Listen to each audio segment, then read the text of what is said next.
Good morning, everyone. It's a beautiful day to start our day afresh with current affairs. And it's difficult to start the day with something which is so pressing on the mind. So just plug in your earphones and listen to the audio version of the editorial of The Hindu of the 20th July 2018. Let's start.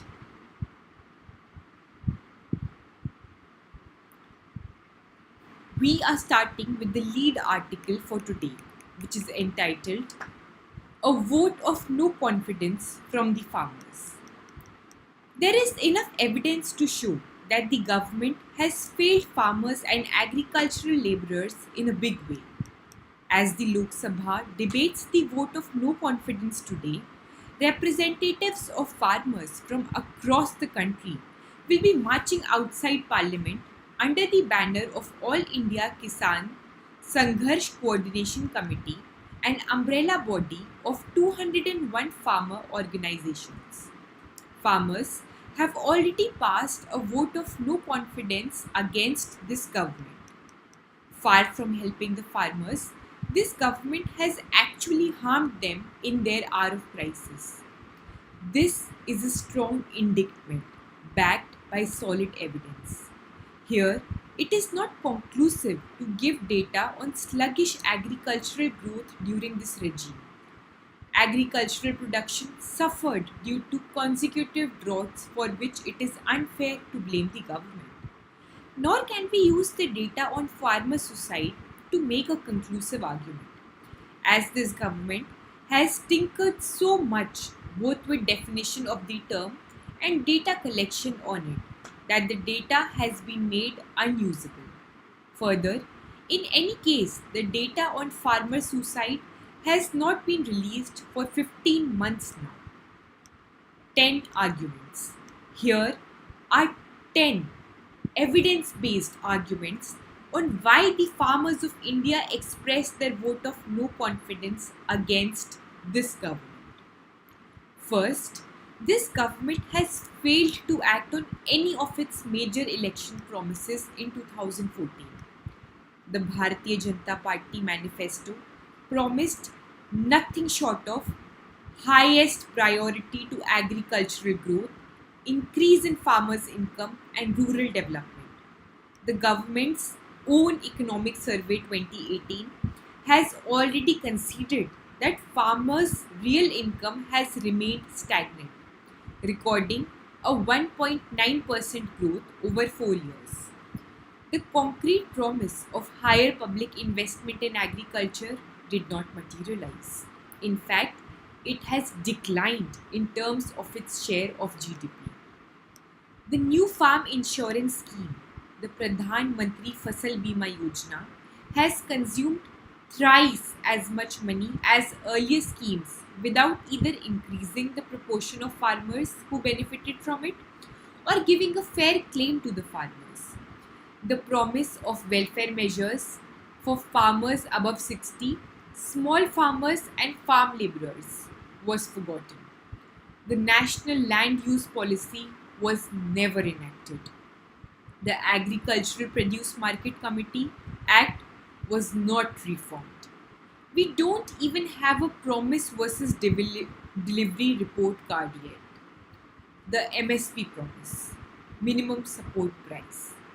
Second, the Narendra Modi government actually reneged on its biggest promise of ensuring 50% promise profit over the cost of production to the farmers.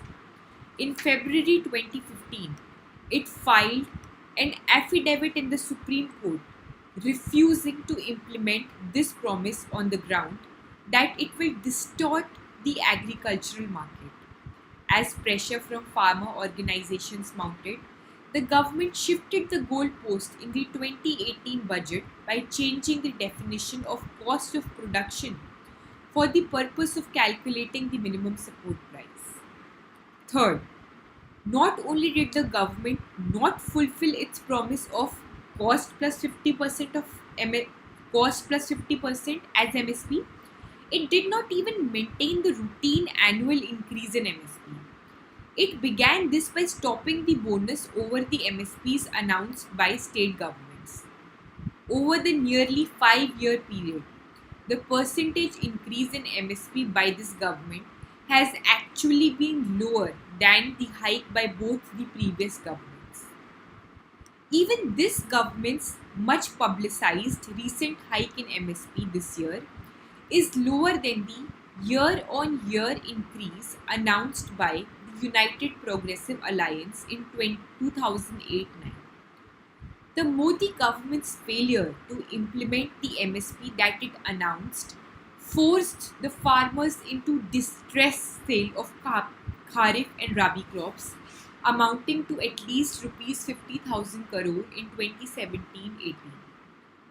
Fourth, this government is guilty of perhaps the most lackadaisical response to nationwide droughts in 2014-15 and 15-16.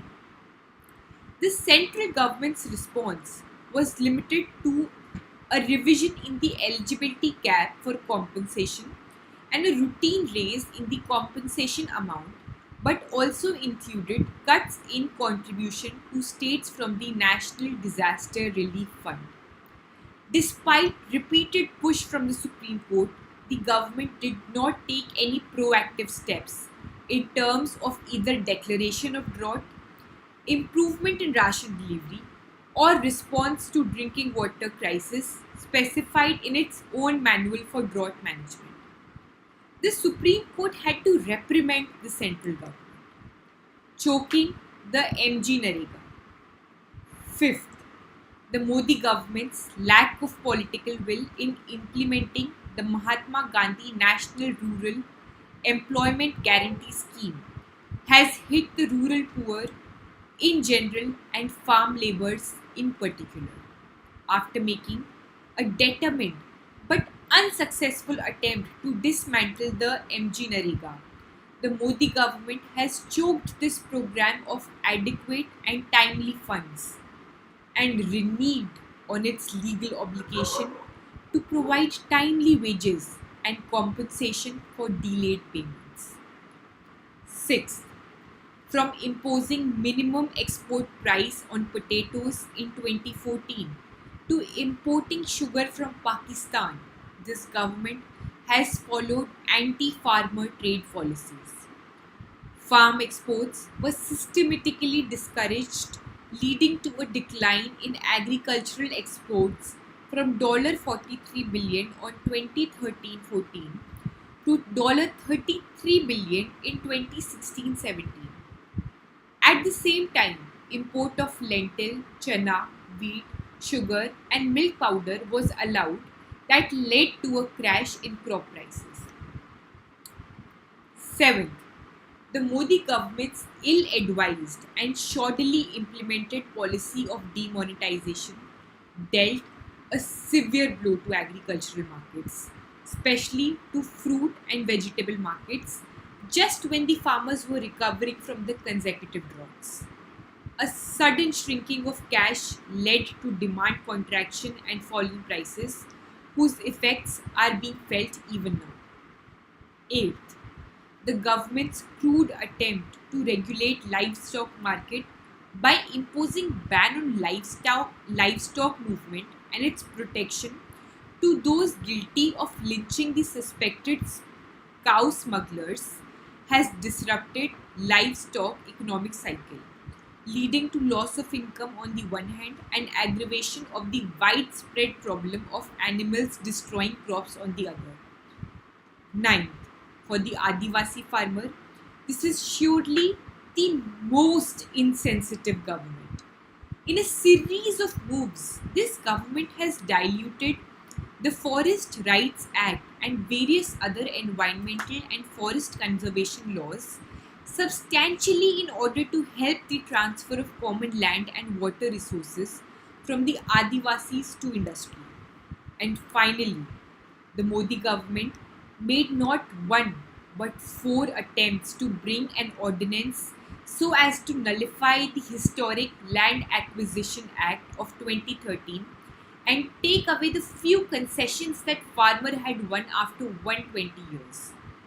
Further, The government has effectively bypassed this law in the land acquisition done by the central agencies like the National Highways Authority of India, and has also allowed state governments to nullify the provisions benefiting the land owning farmers.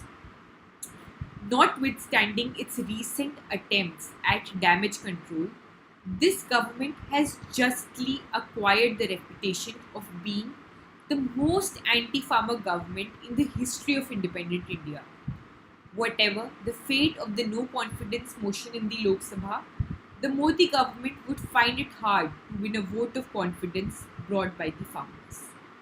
The article has been written by Yogendra Yadav, who is the national president of Swaraj India.